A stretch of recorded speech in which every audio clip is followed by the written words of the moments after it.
Hey guys, so in today's video, we're going to be understanding what P0159 code is.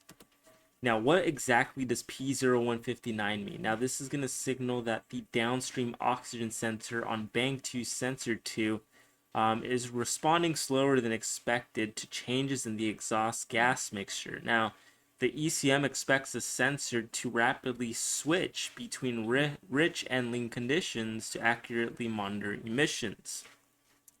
Now, a slow response just means that the ECM can't properly adjust the air-fuel ratio. Now, this can cause poor performance in your car, engine-wise and emissions-wise. Now, the fault does not mean that the sensor is completely dead, but can issue a potential problem that may trigger it.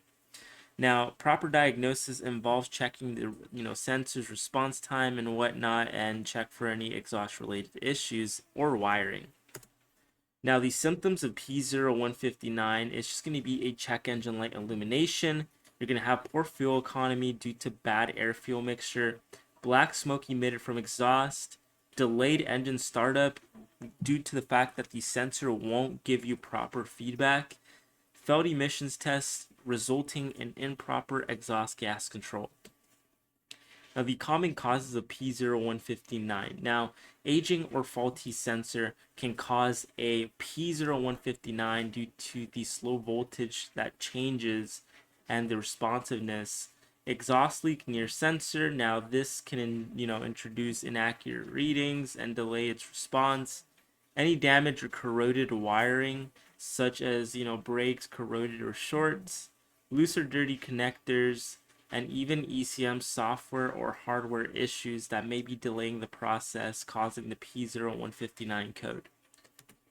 Now, the fixes for P0159 is just replacing the oxygen sensor, install a new one to restore accurate air-fuel mixture readings.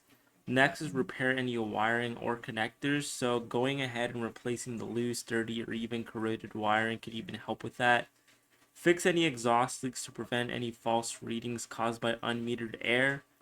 Test, the sensor response with the multimeter and make sure to verify that the sensor voltage actually changes and the speed is confirming the sensor's operational status. Update or replace ECM. Usually that isn't the case, but sometimes you may have to replace the ECM just to solve any of those communications or processing issues. So anyways, thank you guys all for watching another OBD Mastery YouTube video. This video is regarding P0159 code. Till then, we'll see you all for another video.